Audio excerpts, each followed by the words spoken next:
تنزيل من رب العالمين.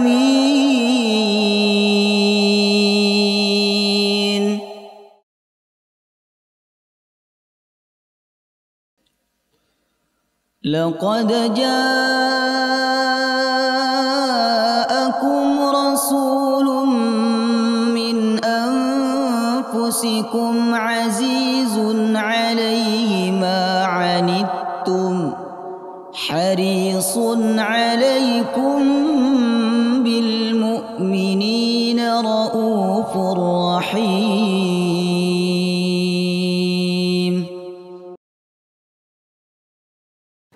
الحمد لله رب العالمين، نحمده ونستعينه ونستغفره ونعوذ بالله من شرور أنفسنا وسيئات أعمالنا. من يهده الله فلا مضل له ومن يضلل فلا هادي له، وأشهد أن لا إله إلا الله وحده لا شريك له، وأشهد أن محمدا عبده ورسوله لا نبي بعده. اللهم صل على محمد وعلى آله وصحبه وبارك وسلم أجمعين. فقد قال الله تعالى في القرآن الكريم وهو أصدق القائلين: يا أيها الذين آمنوا اتقوا الله حق تقاته ولا تموتن إلا وأنتم مسلمون.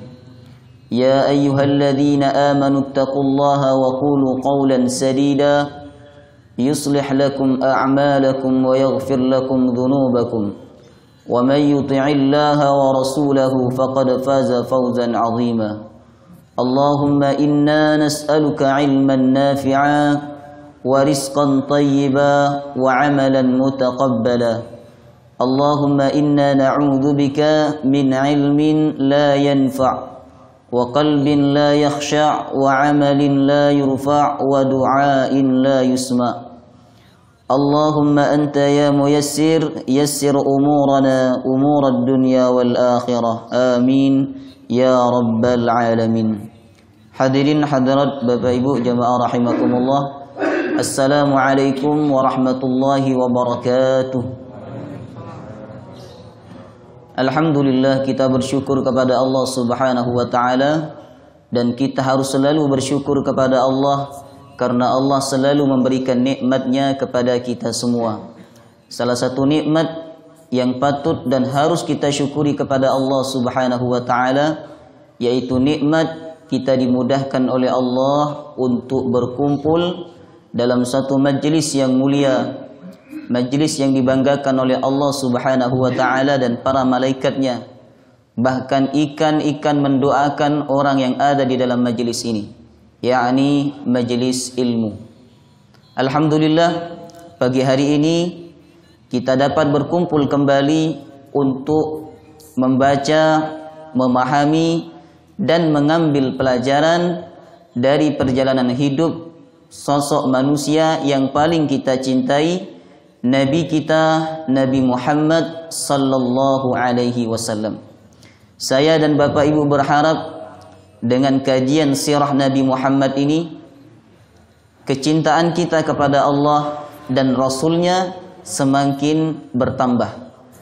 Karena mahabbatullah wa rasulih, cinta kepada Allah dan Rasulnya, ini menjadi modal utama kita untuk bersama Rasulullah sallallahu alaihi wasallam di surganya Allah nanti. Sebagaimana riwayat dari Imam Muslim, dikatakan dari sahabat Anas ibn Malik radhiyallahu an, ada seorang laki-laki dari Arab Badui, seorang laki-laki yang tinggal di pinggiran kota Madinah alias orang kampung, datang kepada Rasulullah sallallahu alaihi wasallam, dan laki-laki ini datang kemudian bertanya kepada Rasulullah. Pertanyaannya, matas sa'ah ya Rasulullah, matas sa'ah, wahai Rasulullah, kapan hari kiamat terjadi? Kemudian Rasulullah SAW merespon pertanyaan ini dengan kembali bertanya. Nabi kemudian bertanya, ma a'datta laha? Apa yang kau persiapkan untuk menghadapi hari kiamat?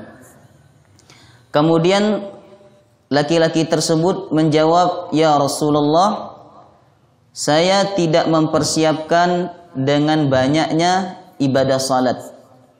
Saya tidak mempersiapkan dengan banyaknya puasa. Karena kami ini orang kampung. Kami pekerja keras. Kami hanya berpuasa di bulan suci Ramadan. Dan kami tidak mempersiapkan dengan banyaknya bersedekah. Karena kami orang miskin, tidak bisa bersedekah dengan banyak. Walakinni uhibbullaha wa rasulah. Akan tetapi saya mencintai Allah dan Rasulnya. Kemudian Nabi Sallallahu Alaihi Wasallam mengapresiasi sikap sahabat ini dan Nabi berkata, anta ma'a man ahbabta. Engkau bersama orang yang kau cintai. Maka jemaah rahimakumullah, hadis inilah yang kemudian membuat sahabat Anas bin Malik yang membawakan hadis ini, beliau gembira, senang ketika Rasulullah bersabda, anta ma'a man ahbabta. Engkau bersama orang yang kau cintai. Karena ini modal utama, kata Anas bin Malik, saya dan sahabat-sahabat lain untuk berkumpul bersama Rasulullah tidak hanya di dunia, tapi juga di surganya Allah Subhanahu wa ta'ala. Maka jemaah rahimakumullah, kita berharap kepada Allah Subhanahu wa ta'ala, semoga cinta kita kepada Allah dan Rasulnya diterima. Amin ya rabbal alamin. Jemaah rahimakumullah, pagi hari ini kita akan melanjutkan kajian sirah Nabi Muhammad sallallahu alaihi wasallam. Pada pertemuan sebelumnya, kajian sirah Nabi Muhammad sallallahu alaihi wasallam, pada pertemuan sebelum ini, kajian kita sampai pada pembahasan tentang masa penyusuan Rasulullah sallallahu alaihi wasallam. Bapak Ibu masih ingat wanita-wanita yang pernah menyusui Rasulullah sallallahu alaihi wasallam siapa saja? Yang pertama, ibu kandungnya Aminah. Kemudian yang kedua, Halimah As-Sa'diyah. Kemudian yang ketiga,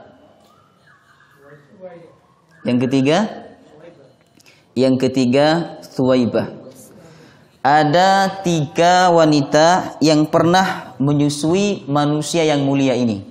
Yang pertama adalah ibundanya sendiri, Aminah bintu Wahab. Kemudian yang kedua siapa?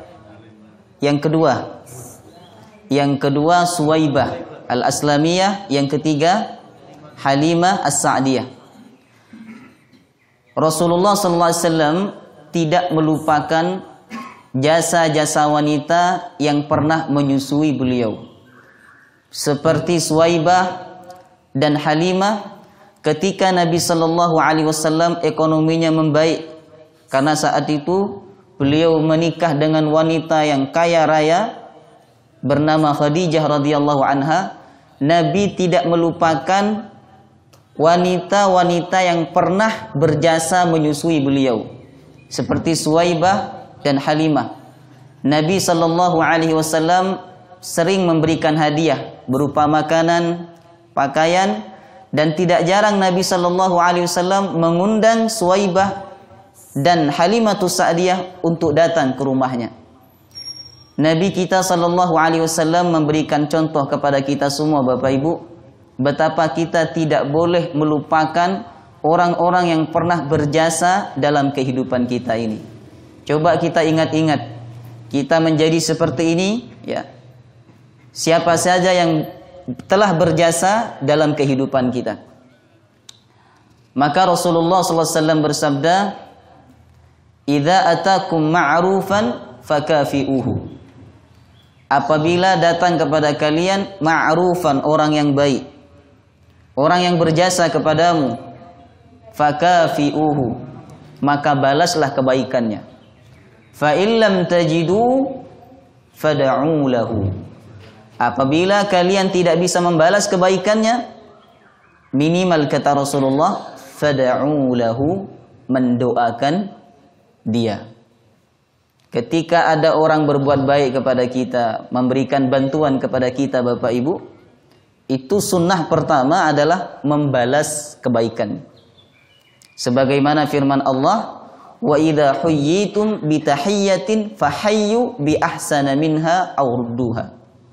Apabila kamu diberikan penghormatan, diberikan kebaikan, fahayyu bi ahsana minha, balaslah kebaikan itu dengan perkara yang lebih baik. Apabila kita tidak mampu membalasnya, minimal kita mendoakan.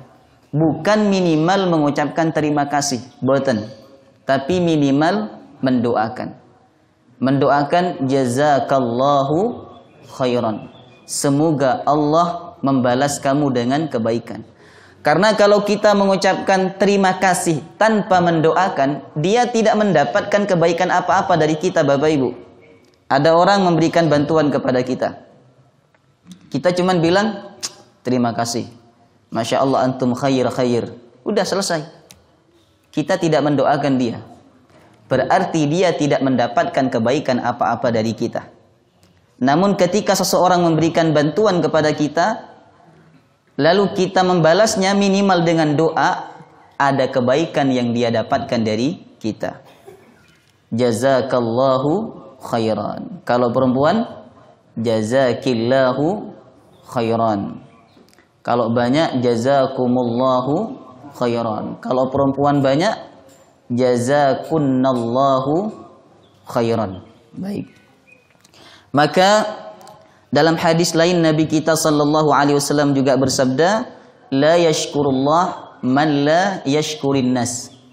Tidak dianggap bersyukur kepada Allah kalau belum bersyukur kepada manusia. Oleh karenanya Nabi kita sallallahu alaihi wasallam tidak pernah melupakan jasa-jasa wanita yang pernah menyusui beliau. Jamaah rahimakumullah, setelah kita selesai membahas tentang masa penyusuan Rasulullah SAW, maka pagi hari ini kita masuk pada pembahasan masa kanak-kanak Rasulullah Sallallahu Alaihi Wasallam. Baik. Kita mulai dari Rasulullah Sallallahu Alaihi Wasallam bersama ibunda Aminah. Setelah Rasulullah tinggal 4 tahun di kampung Bani Sa'ad yang saat itu diasuh oleh Halimah As-Sa'diyah. Di tahun keempat ada peristiwa yang membuat Halimah As-Sa'diyah khawatir, cemas, yaitu peristiwa syarhus sadar, pembedahan dada. Dan peristiwa itu disaksikan oleh anak-anak kecil yang bermain bersama Rasulullah sallallahu alaihi wasallam. Sehingga saat itu mereka berkata, "Qutila Muhammad, qutila Muhammad, qutila Muhammad." Muhammad telah dibunuh, Muhammad telah dibunuh. Akhirnya ucapan itu didengar oleh Halimatus Sa'diyah. Maka Halimatus Sa'diyah menemui Rasulullah sallallahu alaihi wasallam. Dan memang kondisi Nabi saat itu sedang dalam keadaan lemah. Bahkan dikatakan dalam hadisnya, Nabi SAW pucat. Maka ini semakin membuat Halimatus Sa'diyah khawatir, cemas. Ada apa-apa dengan Nabi Muhammad SAW, apalagi Nabi Muhammad adalah bukan anak kandungnya. Maka atas peristiwa itu jamaah rahimakumullah, Nabi Muhammad dikembalikan oleh Halimah kepada ibunda Aminah. Maka sejak berumur 4 tahun, Nabi Muhammad sallallahu alaihi wasallam mengisi kekosongan hari-hari dalam kehidupan ibunya. Menurut Bintu Syati dalam kitab beliau namanya Ummun Nabi sallallahu alaihi wasallam. Ummun Nabi artinya ibunya Nabi Muhammad sallallahu alaihi wasallam. Beliau lengkap menjelaskan bagaimana ibunda Rasulullah SAW dalam kitab tersebut. Bintu Syati nama aslinya Aisyah bintu Syati. Pernah saya sampaikan profil sosok wanita yang menjadi profesor, doktor, dan beliau menjadi guru besar di Maroko, Maghrib.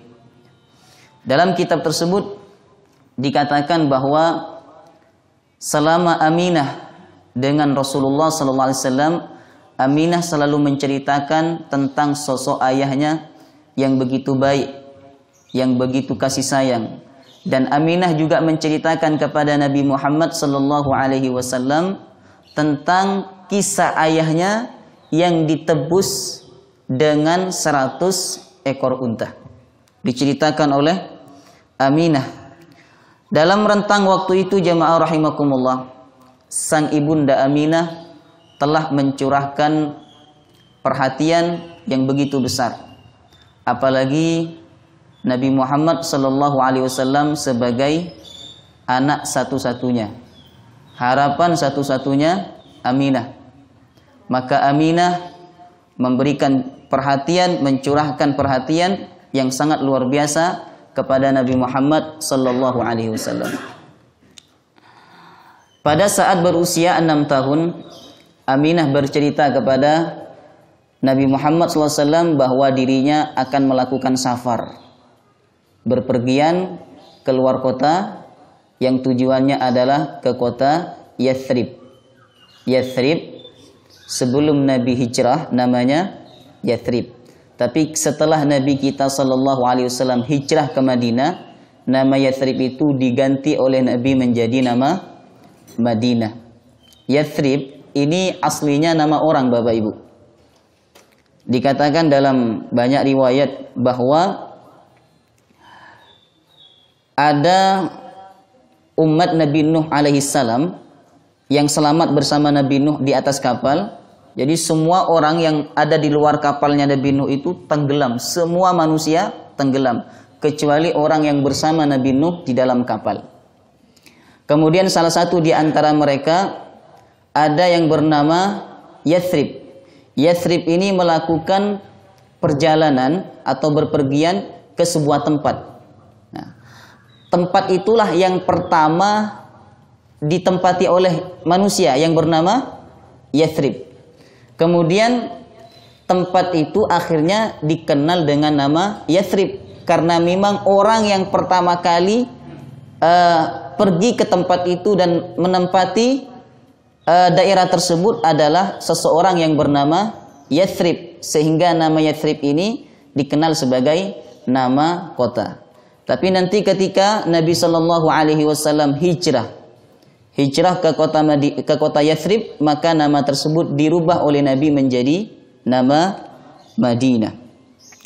Jamaah rahimakumullah, ketika Nabi kita SAW berusia 6 tahun, Aminah mengajak Nabi Muhammad ziarah ke makam ayah tercintanya yang bernama Abdullah. Sekaligus Aminah ingin mengajak Nabi Muhammad untuk berkunjung kepada keluarga-keluarganya yang ada di kota Madinah. Maka saat itu Nabi Muhammad yang masih berumur 6 tahun senang, gembira.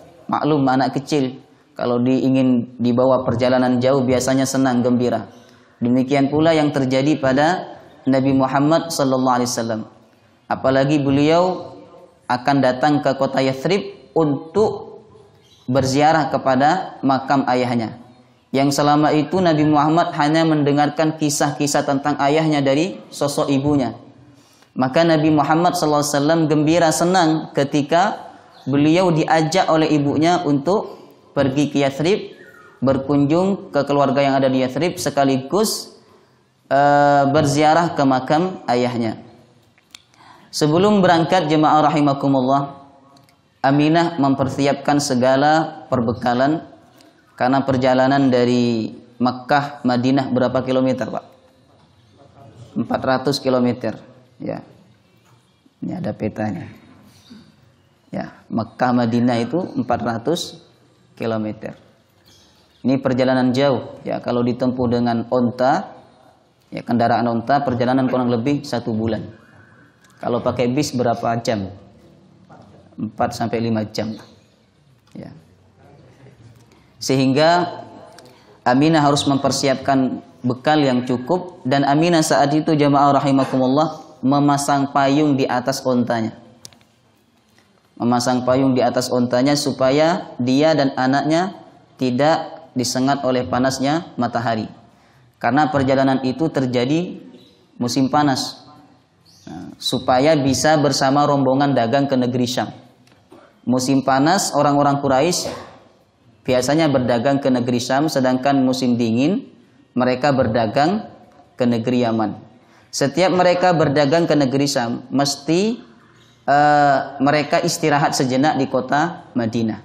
Maka perjalanan Aminah, Nabi Muhammad dan ditemani oleh Ummu Aiman pembantunya saat itu bersama rombongan dagang yang akan berdagang ke negeri Syam.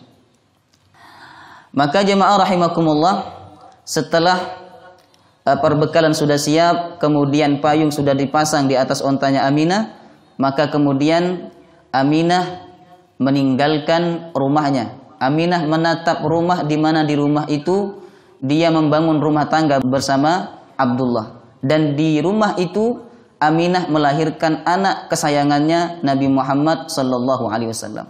Seakan-akan ada firasat bahwa itulah perpisahan Aminah dengan rumah tempat tinggalnya. Sebab jemaah rahimakumullah, setelah Aminah pulang dari Madinah atau dari Yathrib, di tengah perjalanan Aminah sakit kemudian meninggal dunia.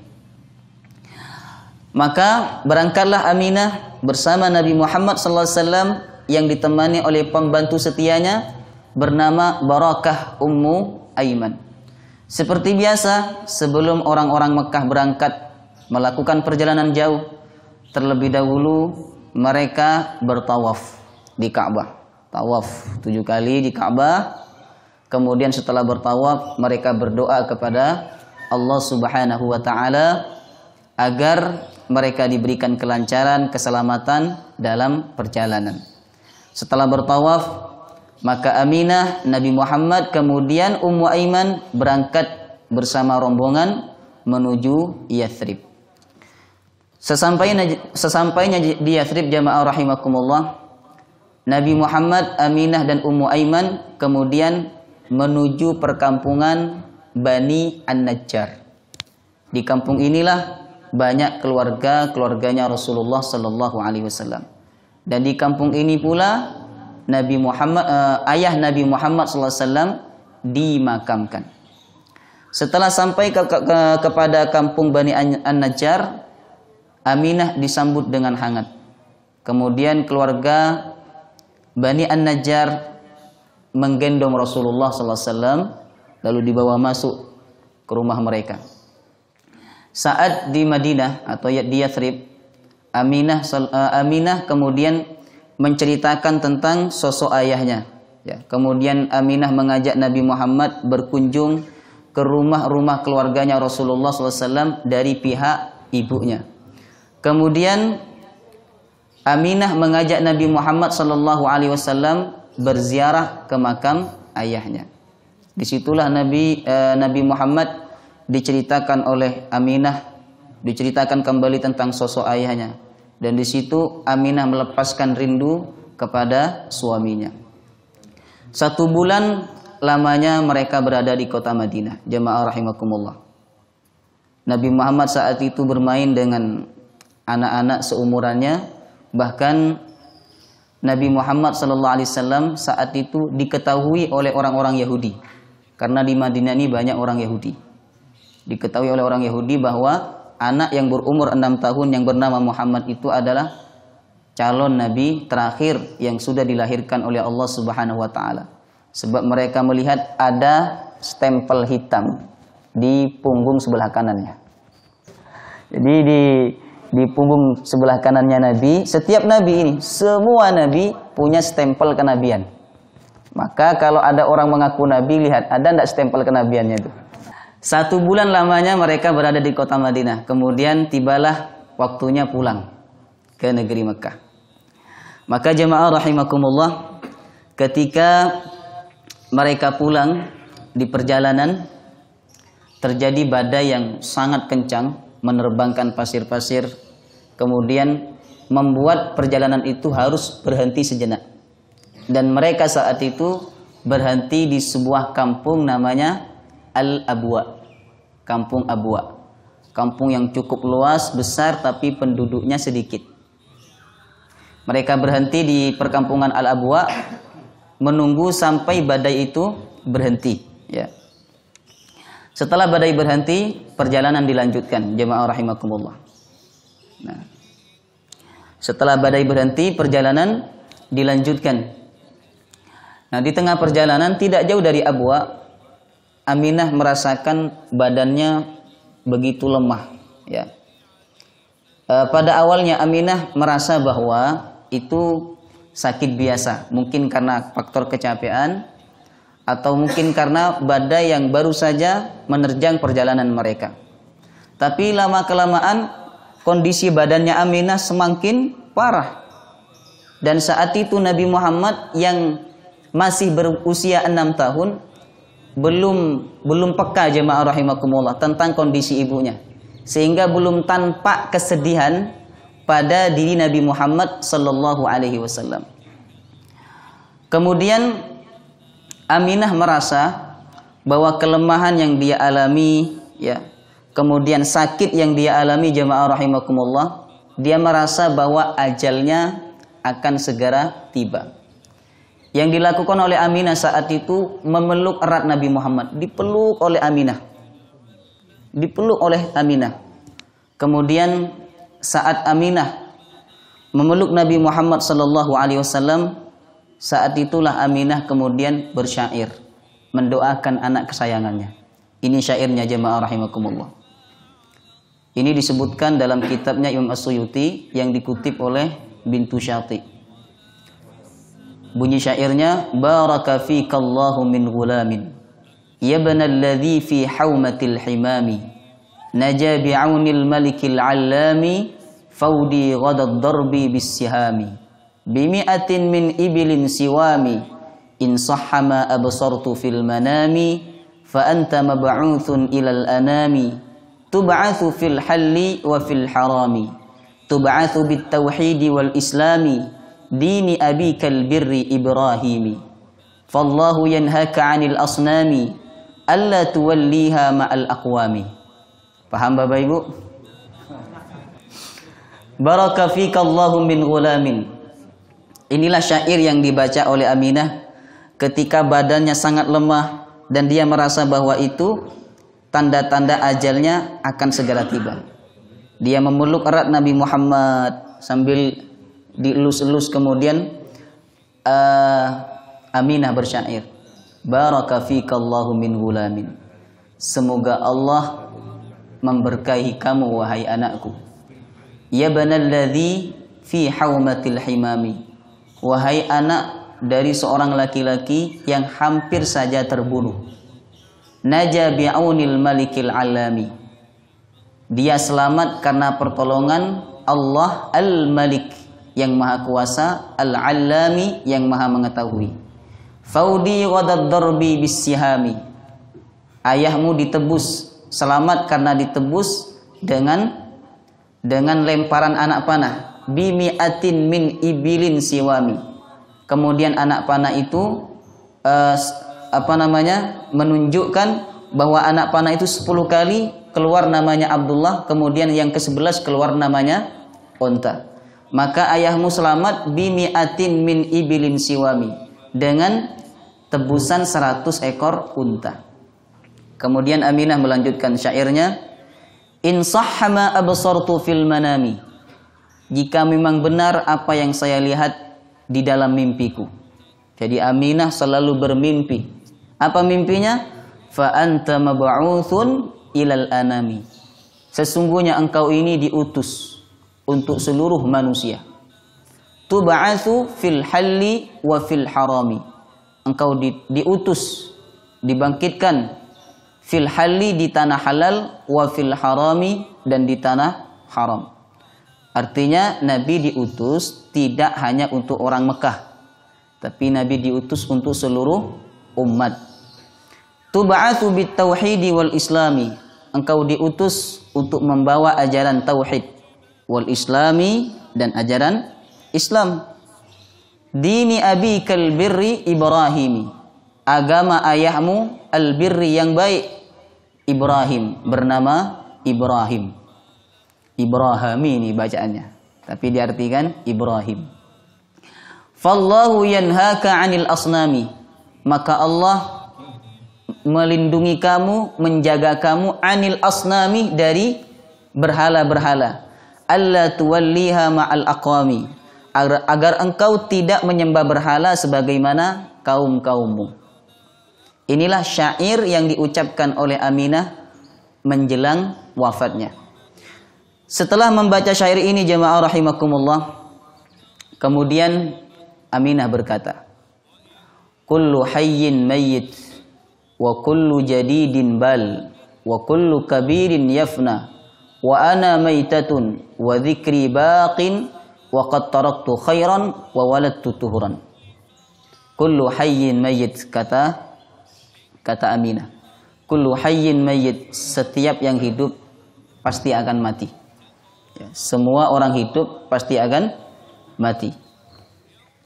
Orang baik ya mati, orang jelek mati, orang kaya mati, orang miskin pun juga mati, pejabat mati, rakyat kecil mati, semuanya akan mati. Kita jadi orang baik Bapak Ibu, ujung-ujungnya ya mati.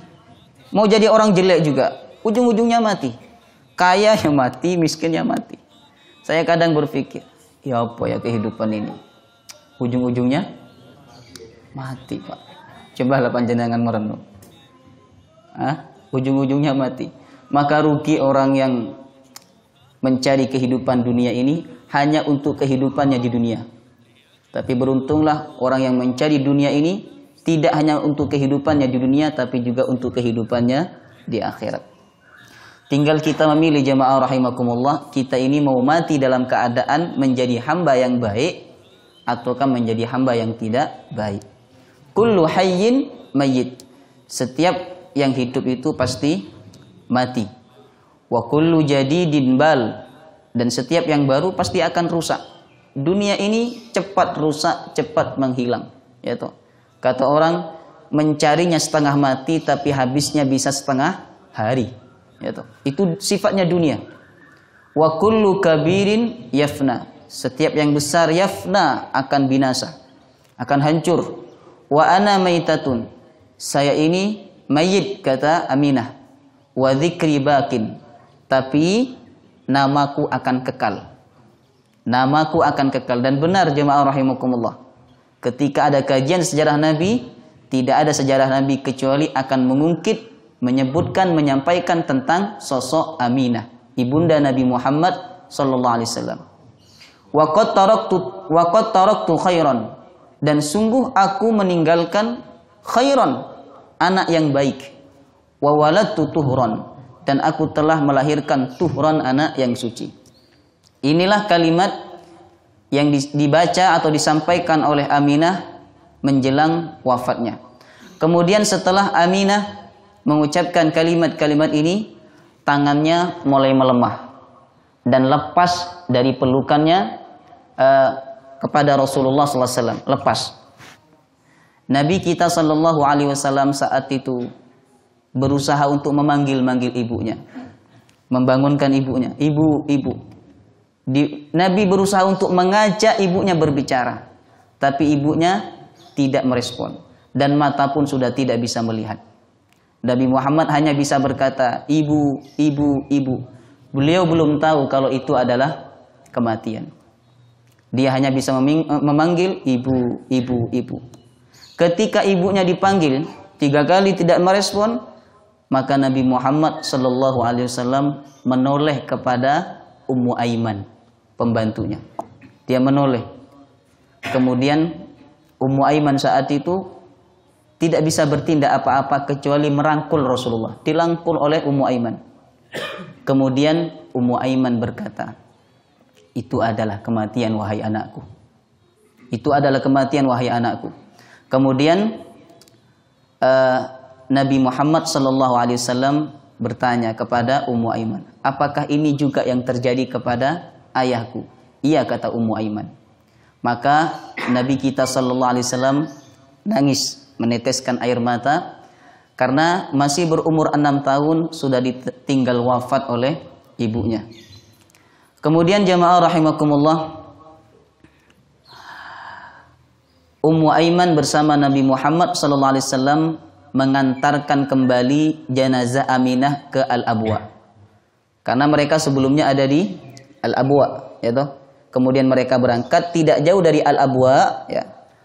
Aminah sakit parah, kemudian meninggal dunia, akhirnya dikembalikan ke Abwa. Nah, di Abwa itulah Aminah kemudian dimakamkan, dan di Abwa itu kemudian pertemuan terakhir Rasulullah SAW dengan ibunda Aminah.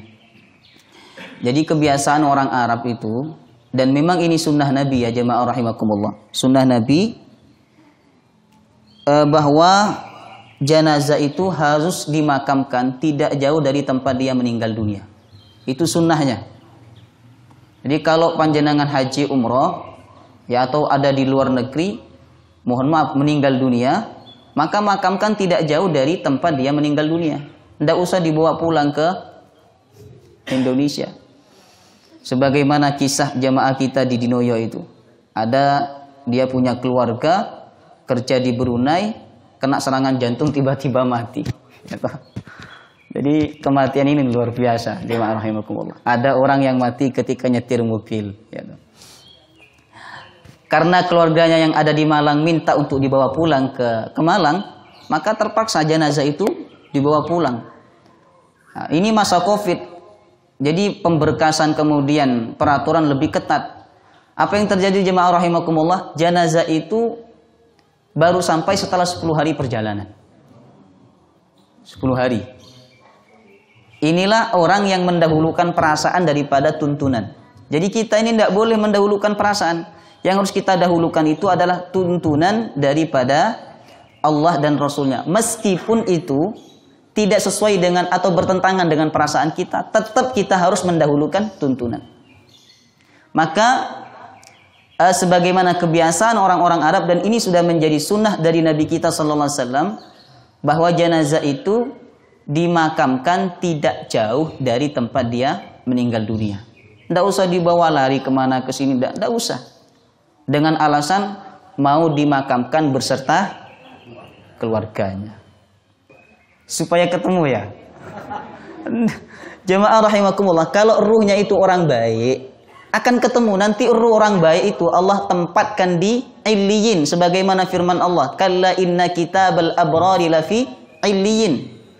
Sesungguhnya catatan amal orang-orang baik dan ruhnya orang-orang baik, sebagaimana ditafsirkan oleh ulama, lafi Illiyin, berada di Illiyin. Ketemu nanti orang baik itu ketemu orang baik. Meskipun makamnya terpisah jauh, tapi nanti ruhnya itu akan bertemu. Walaupun makamnya berdekatan, kalau yang satu baik, yang satu tidak baik, tidak akan ketemu. Tidak akan ketemu jemaah rahimakumullah. Cuman ada alasan lain dari orang-orang. Pak Ustadz, supaya ziarahnya jadi satu aja. Ada aja alasannya itu. Maka Aminah ketika wafat, ya, beliau dimakamkan di sebuah kampung namanya Al-Abwa. Al-Abwa ini 37 km dari Madinah. Dan memang Al-Abwa itu ada di antara kota Mekah dan kota Madinah. Nah, itulah pertemuan terakhir Rasulullah SAW dengan Aminah. Ini saya ambilkan dari internet ya. Tidak tahu benar apa enggak ini. Gambar makam Ibunda Aminah. Ya. Ini saya ambilkan dari internet. Ada yang pernah berkunjung? Ya, ada yang pernah berkunjung ke makam Ibunda Aminah? Belum ya?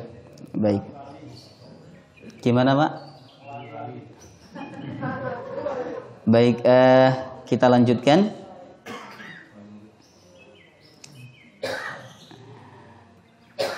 Kemudian setelah Aminah wafat, dimakamkan di Abwa.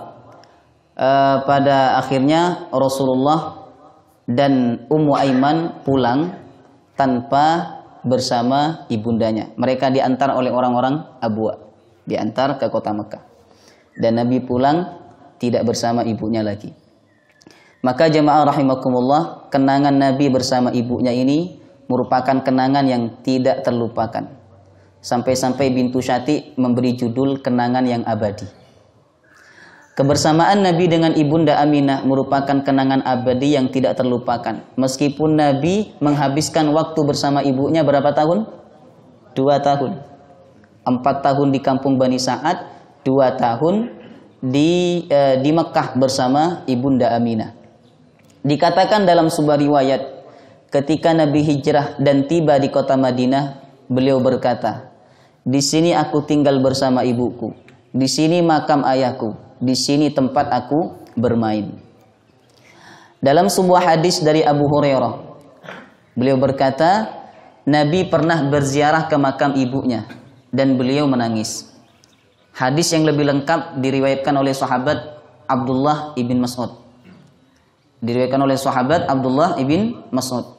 Beliau menceritakan bahwa Nabi SAW suatu waktu keluar, kemudian Nabi mampir ke sebuah makam. Dan Nabi duduk di samping makam itu, lalu Nabi berbicara dengan suara lirih. Sahabat tidak mendengar pembicaraan Nabi. Ini riwayatnya sahih jemaah rahimakumullah. Kemudian Nabi SAW menangis. Melihat Nabi menangis, maka para sahabat yang ikut bersama Nabi saat itu juga menangis. Padahal mereka belum tahu alasannya kenapa Nabi menangis. Tapi begitulah kuatnya ikatan batin sahabat dengan Nabi Muhammad SAW. Sehingga melihat Nabi menangis, mereka juga menangis. Ini menunjukkan jemaah rahimakumullah betapa kuat ikatan batin sahabat-sahabat Nabi dengan Rasulullah SAW. Kemudian sahabat Umar bin Khattab berdiri mendekati Rasulullah SAW. Dan saat itu Umar bertanya, "Ma yubkika ya Rasulullah?" Apa yang membuat engkau menangis wahai Rasulullah? Kemudian Rasulullah SAW bersabda, "Innal qabra alladhi jalastu indahu qabru Aminah." Sesungguhnya kuburan yang saya duduk di samping ini adalah kuburannya Aminah. Wa inni sta'dzantu rabbi fi ziyaratiha fa'adzinali. Dan aku meminta izin kepada Allah untuk menziarahi makam ibuku, dan Allah mengizinkanku untuk menziarahi makam ibuku. Wa inni ista'dzantu rabbi fid du'a ilaha falam ya'dzanli. Dan sesungguhnya aku meminta izin kepada Tuhanku untuk mendoakan ibuku. Perhatikan jemaah rahimakumullah. Wa inni sta'dzantu rabbi fid du'a ilaha. Aku meminta izin kepada Tuhanku untuk mendoakan ibuku. Falam ya'dzanli. Tapi Allah tidak mengizinkan aku. Ketika aku minta izin untuk menziarahi makam ibuku, Allah mengizinkan. Tapi ketika aku minta izin kepada Allah untuk mendoakan ibuku, falam ya'dzanli, Allah tidak mengizinkan aku. Maka Nabi SAW menangis karena tidak diizinkan oleh Allah untuk mendoakan ibunya. Maka sahabat-sahabat yang saat itu bersama Rasulullah ikut menangis, jemaah rahimakumullah.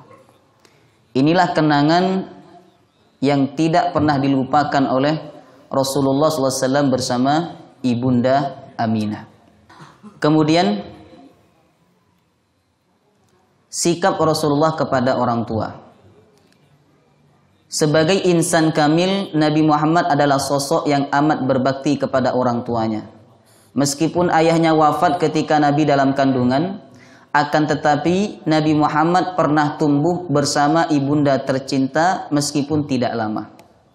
Berikut ini ungkapan Nabi menggambarkan penghormatan beliau kepada orang tuanya. Yang pertama dari Abi Mas'ud Uqbah bin Amr. Riwayat Imam Ibnu Majah bahwa pernah ada seorang laki-laki datang kepada Rasulullah. Laki-laki ini Arab Bedui. Arab Bedui tadi tinggalnya di mana? Di pedalaman pinggir kota Madinah, orang kampung. Nah, ketika dia datang kepada Nabi Muhammad SAW, fakallamahu, lalu dia berbicara dengan Nabi. Faja'ala tar'adu faraisuhu. Ketika dia berbicara dengan Nabi, dia nunduk banget. Gemeter jemaah rahimakumullah. Alias takut, sungkan, segan kepada Rasulullah SAW. Lalu Nabi berkata kepadanya. Coba perhatikan ucapan Nabi. Hawwin alaik. Tenang kata Nabi. Tidak usah takut. Berbeda kan dengan tokoh-tokoh sekarang? Ketika ada orang hormat kepada dia, apa yang terjadi? Teruskan. Tapi Nabi kita SAW ketika ada orang yang berlebih-lebihan menghormati beliau, takut, gemeter, Nabi SAW justru bersabda, Hawwin alaik. Tenangkan dirimu. Biasa saja kata Rasulullah. Fa inni lastu bimalik. Saya bukan raja. Saya manusia seperti kamu. Saya hanya utusan Allah Subhanahu wa taala yang ditugaskan oleh Allah untuk menyampaikan risalah. Jadi cara kita menghormat Rasulullah itu bukan nunduk-nunduk begini jemaah rahimakumullah. Tapi cara kita hormat cinta kepada Nabi mengikuti tuntunan Rasulullah sallallahu alaihi wasallam. Innama ana ibnu imra'atin ta'kulul qadid. Sesungguhnya aku hanya anak seorang perempuan yang memakan daging qadid. Qadid itu daging yang diasinkan, kemudian dikeringkan. Ini makanannya orang-orang miskin saat itu jamaah rahimakumullah. Ikan yang diasinkan ya. Kalau ini al-qadid, daging yang diasinkan. Dari perkataan ini betapa Nabi kita sallallahu alaihi wasallam itu sangat tawadhu, seorang nabi dan rasul, insan kamil.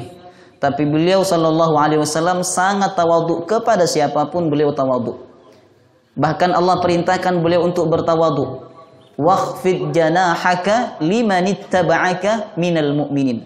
Rendahkan sayapmu Muhammad. Artinya tawadhu engkau, jangan sombong engkau. Limanittaba'aka minal mu'minin, kepada orang-orang beriman. Sekelas Nabi diperintahkan tawadhu oleh Allah. Apalagi potongan orang seperti kita ini Bapak Ibu. Maka kita ini sangat tidak pantas untuk menyombongkan diri. Dari perkataan ini jemaah rahimakumullah, betapa Nabi itu tidak malu untuk mengakui sosok ibunya. Berbeda dengan anak-anak sekarang. Sebagian mereka malu mengakui sosok ibunya ketika ibunya itu orang miskin, dari kampung dan seterusnya. Ini kisah banyak terjadi di film Indosiar. Ya, ada anak sukses, ya, nikah dengan orang kaya, lalu ujung-ujungnya tidak mengakui ibunya karena ibunya orang miskin. Nabi kita sallallahu alaihi wasallam menghormati ibunya, memuliakan ibunya dan tetap mengakui ibunya. Bahkan beliau berkata, "Ana ibnu imra'atin ta'kulul qadid." Saya ini anak seorang wanita yang memakan daging kering, daging yang diasinkan. Kemudian perkataan Nabi yang menggambarkan betapa Nabi kita sallallahu alaihi wasallam sangat menghormati orang tua. Yang disebutkan oleh Imam Al-Baihaqi. Tapi riwayat ini jemaah rahimakumullah ada yang mengatakan dhaif. Saya bacakan saja. Lau adraktu walidi aw ahadahuma wa ana fi salatil isya. Seandainya saya mendapati orang tuaku atau salah satu di antara mereka dan saat itu saya sedang melaksanakan salat isya, wa qad qara'tu fiha bi Fatihatil Kitabi. Ketika saya sedang melaksanakan salat, saya membaca surah Al-Fatihah. Yunadi ya Muhammad. Lalu orang tuaku memanggil, ya Muhammad, wahai Muhammad, la ajabtuhu labbaik. Maka saya akan menjawab labbaik. Ini ucapan menggambarkan betapa Nabi Muhammad SAW mengajarkan kepada kita tentang pentingnya berbakti kepada orang tua. Demikian sikap Rasulullah SAW kepada orang tuanya, meskipun beliau tidak hidup bersama ayahnya dan meskipun beliau hanya 2 tahun bersama ibundanya. Tapi dari perkataan-perkataan beliau, betapa beliau sangat berbakti dan menghormati orang tuanya. Baik, kita masuk pada poin terakhir pertemuan kita pagi hari ini. Kita akan ambil hikmah dari masa kanak-kanak Nabi Sallallahu Alaihi Wasallam bersama ibunda Aminah. Yang pertama, kematian orang tua Nabi di umurnya yang masih sangat muda. Ayahnya mati umur berapa? Meninggal umur berapa? Abdullah masih ingat Bapak Ibu? Umur 25. Aminah berarti tidak jauh dari 25-26. Umurnya masih sangat muda. Mohon maaf, mungkin di umur 30-an ya. Kalau umurnya sama-sama 25, Aminah meninggal umur berapa? 6 tahun, berarti umur 31. Jadi kematian orang tua Nabi di umurnya yang masih sangat muda, Allah ingin mendidik jiwa Nabi agar hanya bergantung dan berharap kepada Allah. Karena begini jemaah rahimakumullah, orang itu kalau merasa punya power, punya kekuatan, dia akan susah untuk berharap kepada Allah. Akan susah berharap kepada Allah. Orang tuh kalau punya segalanya cukup, ya, punya bodyguard, punya banyak penjaga dan seterusnya, dia akan susah berharap kepada Allah. Tapi ketika orang itu sendiri tidak punya harta, tidak punya bodyguard, tidak punya power apa-apa, maka dia akan mudah untuk berharap kepada Allah Subhanahu wa taala. Orang itu kalau merasa cukup, dia akan susah berharap kepada Allah. Maka saya pernah menyampaikan dalam banyak kajian, ya, bahwa orang itu kalau merasa rizkinya tercover, dia akan susah berharap kepada Allah. Tapi kalau orang itu merasa rizkinya masih belum pasti, masih belum kelihatan dengan jelas, dia akan banyak berharap kepada Allah. Saya contohkan begini. Orang yang, mohon maaf ya, yang menjadi pegawai negeri di sini. Jadi PNS dengan orang yang jual nasi goreng, itu lebih banyak mana berharap kepada Allah? Yang jual nasi goreng. Mohon maaf yang PNS ya. Jadi ketika PNS itu berangkat, ya sudah, dia sudah punya punya kalkulator bahwa nanti tanggal 1 akan masuk gaji saya sekian di rekening saya. Tapi penjual nasi goreng ketika dia berangkat, apa yang dia ucapkan? Ya Allah, mugi-mugi laris, ya Allah. Laris manis. Pembeli pertama diambil uangnya, kemudian dipukul-pukulkan. Laris, laris, laris. Laris, laris, laris, laris. Karena apa? Dia banyak berharap kepada Allah. Ketika dia duduk, belum ada orang yang membeli. Yang dia harapkan, ya Allah, semoga ada orang yang membeli. Bahkan saya pernah jemaah rahimakumullah, ketika saya membeli makanan, lalu orang itu berucap, Alhamdulillah, Alhamdulillah. Sepi, dagangan dia sepi. Sehingga ketika saya beli, dia mengucapkan Alhamdulillah, Alhamdulillah.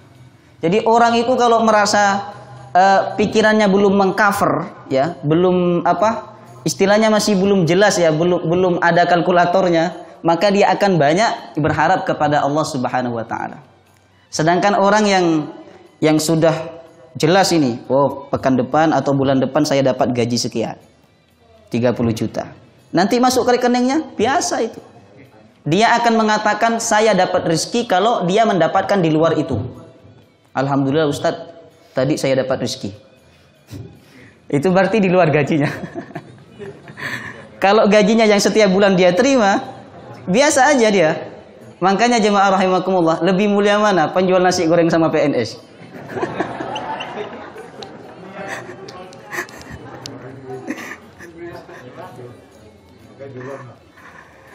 Jadi kematian orang tua Nabi di umurnya yang masih sangat muda, Allah ingin mendidik jiwa Nabi agar hanya bergantung dan berharap kepada Allah Subhanahu wa taala.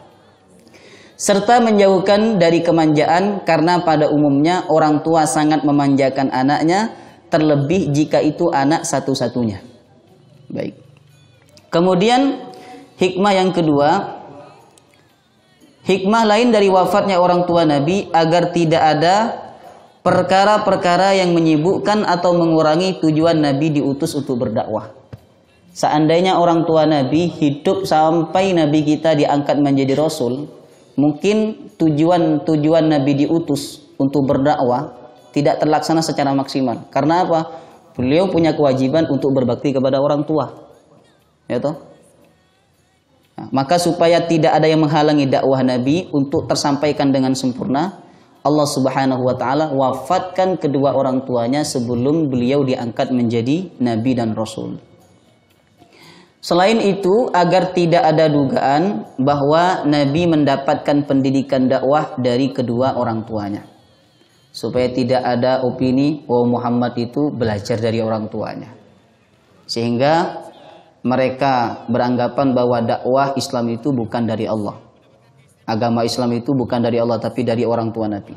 Supaya tidak ada persepsi seperti ini Bapak Ibu, maka Allah mewafatkan orang tua Nabi Muhammad sebelum Nabi Muhammad diangkat menjadi Rasul. Kemudian yang ketiga, walaupun Nabi tidak lama hidup bersama ibu kandungnya, kurang lebih 2 tahun. Tapi melalui perkataan beliau menggambarkan betapa wajibnya seorang anak berbakti kepada kedua orang tua. Bahkan dikatakan ada sahabat datang kepada Rasulullah. Sahabat ini bertanya, "Ya Rasulullah, ayyul a'mal ahabbu ilallah?" Amal apa yang paling dicintai oleh Allah? Nabi kemudian menjawab, "As-salatu fi waqtiha." Salat tepat waktu. Kemudian yang kedua, birrul walidain, berbakti kepada orang tua. Yang ketiga, al-jihadu fi sabilillah, jihad di jalan Allah. Jadi jihad itu nomor 3. Maka ada seorang sahabat masih muda, jemaah rahimakumullah, umur 15 tahunan lah. Dia datang kepada Nabi, kemudian minta izin ke Rasulullah, "Ya Rasulullah, izinkan saya untuk berperang." Coba, umur 15 tahun udah ngerti jihad, itu luar biasa. Karena lingkungan memang penuh dengan iman saat itu. Kemudian jemaah rahimakumullah, Nabi bertanya, "Apakah orang tuamu mengizinkan kamu untuk ikut berjihad?" "Tidak ya Rasulullah." Lalu Nabi berkata, "Pulang engkau, berbakti kepada orang tuamu. Karena berbakti kepada orang tua itu lebih utama daripada jihad fi sabilillah." Maka berbakti kepada orang tua ini jemaah rahimakumullah, kewajiban nomor 2 setelah kita berbakti kepada Allah Subhanahu wa taala dan Rasulnya. Kemudian yang keempat, boleh berziarah kubur, bahkan ini termasuk perkara yang disyariatkan sebagaimana Nabi menziarahi makam Ibunda Aminah. Bahkan dalam riwayat yang sahih dari Imam Muslim disebutkan bahwa Nabi pernah berziarah ke makam Baqi. Dan Nabi berdoa, "Assalamualaikum ya ahlal mu'minin, insyaallahu bikum lahikun." Jadi cuman ziarah itu ada 2 macam. Ada ziarah yang sesuai syariat, ada ziarah yang tidak sesuai syariat. Ziarah yang tidak sesuai syariat itu meminta-minta kepada kuburan. Ini termasuk perbuatan syirik jemaah rahimakumullah. Kemudian yang terakhir, berbakti kepada orang tua tetap berlaku meskipun keduanya telah meninggal dunia.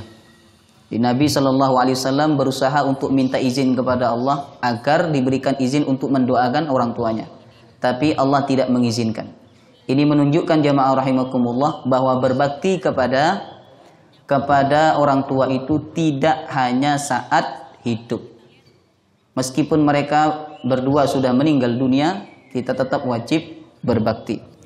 Rasulullah SAW bersabda dalam sebuah riwayat hadis, ada seorang sahabat dari suku Bani Salimah bertanya kepada Rasulullah, "Ya Rasulullah, hal baqiya min birrin abawayya syai'un abarruhuma bihi ba'da mautihima?" Wahai Rasulullah, apakah masih ada kewajiban berbakti dari seorang anak kepada orang tuanya setelah mereka berdua sudah meninggal dunia? Kemudian Rasulullah menjawab, "Na'am, iya masih ada kewajiban untuk berbakti. As-salatu alaihima." Pertama, as-salatu alaihima, mendoakan kedua orang tua. Kemudian yang kedua, wal istighfaru lahuma, memohonkan ampun untuk keduanya. Kemudian yang ketiga, wa infadu ahdihima mim ba'dihima, menunaikan janji-janji yang belum mereka tunaikan sewaktu hidup di dunia. Kemudian yang keempat, wasilatur rahim allati la tusalu illa bihima, menyambung silaturahim yang pernah disambung oleh orang tua kamu sewaktu hidup di dunia. Kemudian yang terakhir, wa ikramu shadiqihima, memuliakan kerabat teman kedua orang tua kamu. Jadi jemaah rahimakumullah, berbakti kepada orang tua tidak hanya ketika mereka masih hidup, tapi mereka sudah meninggal dunia pun kita sebagai anak tetap ada kewajiban untuk berbakti. Wallahu ta'ala a'lam bissawab. Semoga bermanfaat dan semoga kajian ini menambah wawasan kita, menambah iman kita kepada Allah Subhanahu wa taala. Amin ya rabbal alamin. Seperti biasa, sebelum kajian ditutup oleh panitia, mungkin dari Bapak Ibu ada yang ingin ditanyakan. Silakan. Assalamualaikum warahmatullahi wabarakatuh. Waalaikumsalam warahmatullahi wabarakatuh. Kan Nabi ziarah ke kubur diizinkan. Ketika Nabi minta ampunan tidak diizinkan. Ketika Nabi minta izin kepada Allah untuk berziarah ke makam ibundanya, Allah mengizinkan. Tapi ketika Nabi minta izin untuk mendoakan orang tuanya, ya. Mendoakan ini bisa meminta ampun atau apalah. Yang penting mendoakan, minta izin untuk mendoakan orang tuanya. Falam ya'dzan li, tapi Allah tidak mengizinkan. Pertanyaannya, sahabat saat itu jemaah rahimakumullah, tidak ada yang bertanya kenapa? Apa mungkin sungkan ya? Jadi di situ ada sahabat Umar, dan Umar hanya bertanya kepada Rasulullah, "Ma yubkika ya Rasulullah?" Apa yang membuat engkau menangis wahai Rasulullah? Nabi kemudian bercerita, "Saya berziarah, minta izin berziarah kepada ibundaku, Allah mengizinkan, tapi saya minta izin untuk mendoakan ibuku, Allah tidak mengizinkan." Dan sahabat tidak menjawab, "Kenapa tidak diizinkan ya Rasulullah?" Nah, alhamdulillah sekarang ada yang bertanya. Lah bagaimana saya cara menjawab ini? Karena apa? Perkataan ini diucapkan oleh Nabi. Ya toh? Perkataan ini diucapkan oleh Nabi. Seharusnya pertanyaan ini ditujukan kepada Nabi. Baik jemaah rahimakumullah. Baik. Menurut pendapat Imam An-Nawawi ketika mensyarahi hadis ini dalam Fathul Barinya, beliau berkata, karena ibunda Nabi wafat dalam keadaan musyrik. Saya tidak berani mengucapkan kafir, ya. Karena kafir itu totalitas tidak percaya sama sekali kepada Allah. Kalau musyrik dia masih percaya kepada Allah, tapi membuat tandingan atau berhala yang mereka anggap bahwa berhala itu akan menyampaikan ibadah mereka, keinginan mereka kepada Allah. Baik. Jadi kata Imam An-Nawawi ketika mensyarahi hadis ini, beliau mengatakan kenapa Nabi tidak diizinkan untuk mendoakan ibunya, karena ibunya wafat dalam keadaan musyrik. Ada pertanyaan susulan? Nah, susulannya gini. Kalau umpama sekarang tidak musyrik, kita ke kuburan mendoakan orang tua, tidak masalah. Sebagaimana hadis yang saya sampaikan tadi jemaah rahimakumullah, itu muttafaqun alaih ya.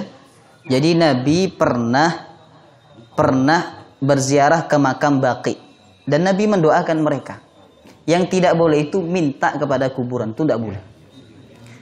Nggak, tadi ada pertanyaan susulan enggak yang tentang ibunda Nabi? Ya, silakan Pak.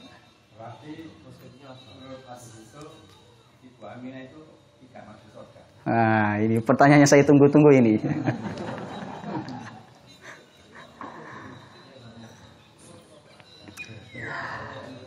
Baik jemaah rahimakumullah. Kalau ada pertanyaan, di manakah orang tua Rasulullah? Di surgakah atau di neraka? Pertama saya ingin berkata bahwa pertanyaan ini tidak pantas untuk ditanyakan. Tidak pantas untuk ditanyakan. Karena apa? Ini perkara gaib. Yang kedua, memang terjadi perbedaan pendapat di kalangan ulama. Kalau menurut Imam An-Nawawi, orang tua Rasulullah SAW wafat dalam keadaan musyrik dan mohon maaf tidak di surga. Tapi pendapat Imam As-Suyuti yang selevel dengan Imam An-Nawawi, As-Suyuti mengatakan orang tua Nabi meskipun wafat dalam keadaan musyrik tapi di surga. Karena apa? Firman Allah, "Wa ma kunna mu'adzibina hatta nab'atsa rasula." Kami tidak akan mengazab manusia yang hidup di masa fatrah. Masa fatrah itu masa belum diutusnya Nabi. Ini dua pendapat yang berbeda. Jadi Imam Nawawi mengatakan tidak di surga, sedangkan Imam As-Suyuti mengatakan di surga. Kemudian yang ketiga, kenapa pertanyaan ini tidak perlu disampaikan atau ditanyakan? Karena tidak akan menambah apa-apa dari iman kita. Jadi kalau dijawab ibunda Nabi tidak di surga, itu tidak menambah iman kita. Atau dijawab ibunda atau ayahnya Nabi di surga, maka itu juga tidak menambah iman kita kepada Allah Subhanahu wa ta'ala. Wallahu ta'ala a'lam bishawab. Ada pertanyaan yang lain? Ya, silakan. Kok kontradiksi sekali kan dengan syair yang dikatakan Aminah tadi. Tadi kan mengatakan di akhir syairnya tadi kan, jangan sampai anak saya ini nanti menyembah berhala. Kok hadis ini apa ya, kelasnya, syaratnya itu apa, ada hiasan, soke atau mungkin makbul. Baik, ini disebutkan dalam kitab Imam Suyuti. Jamaah rahimakumullah, menurut hadis ini seakan-akan atau menggambarkan bahwa Aminah itu beragama tauhid, ya toh. Tapi menurut hadis Nabi yang kita baca tadi, aku minta izin kepada Allah untuk mendoakan ibuku, tapi Allah tidak mengizinkan. Bahkan ada seorang sahabat datang kepada Rasulullah, "Ya Rasulullah, aina abi?" Di mana ayahku?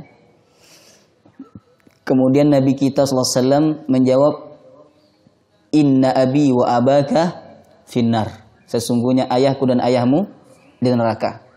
Meskipun ada ulama yang menafsirkan bahwa ayah ini yang dimaksud adalah Abu Talib, pamannya. Karena orang Arab biasa memanggil paman itu dengan ayah. Nah, kenapa mereka menafsirkannya Abu Talib? Karena Abu Talib ini hidup sampai Nabi kita diangkat menjadi Rasul. Dan beliau tidak beriman. Sehingga dikatakan beliau masuk neraka. Sedangkan ayah Nabi hidupnya di masa fatrah. Ini perbedaan pendapat jamaah rahimakumullah. Baik, jadi yang mengatakan bahwa orang tua Nabi itu di surga, ini pendapat Imam As-Suyuti dengan berdalil wa ma kunna mu'adzibina hatta nab'atsa rasula. Dan juga sebagian ulama mengambil syair ini sebagai acuan bahwa syairnya Aminah ini menunjukkan dia memegang agama tauhid. Tapi pendapat Imam An-Nawawi jelas, hadisnya jelas kata beliau. Kita tidak boleh mendahulukan perasaan daripada dalil. Jadi dahulukan dalil, perasaan nomor 2 kata Imam An-Nawawi. Maka orang tua Nabi tidak di surga. Ini perbedaan pendapat. Namanya beda itu mau dipertemukan tidak bisa. Perbedaan itu ada dan terbuka. Silakan panjenengan mau mengambil pendapat yang mana. Tapi orang tua Nabi di surga ataupun tidak di surga, tidak ada urusan dengan kita. Tidak akan mengganggu iman kita. Kalau kita meyakini ibunda Nabi tidak di surga, iman kita tidak rusak. Kalau kita meyakini orang tua Nabi di surga, iman kita juga tidak bertambah. Jadi jemaah rahimakumullah, ini pertanyaan yang menurut saya tidak perlu untuk ditanyakan. Nah, ada pertanyaan yang lain silakan dari ibu-ibu. Baik, jelas ya? Jelas? Jelas, baik. Karena sudah jam 7:30, kita tutup kajian kita sampai di sini. Semoga bermanfaat. Jika ada yang keliru dari saya, silakan di skip ya, jangan diambil. Yang benar datangnya dari Allah Subhanahu wa ta'ala. Semoga bermanfaat dan semoga kita bisa bertemu kembali pada kajian yang akan datang. Amin ya rabbal alamin. Subhanakallahumma wa bihamdika asyhadu an la ilaha illa anta astaghfiruka wa atubu ilaik. Wassalamu alaikum warahmatullahi wabarakatuh.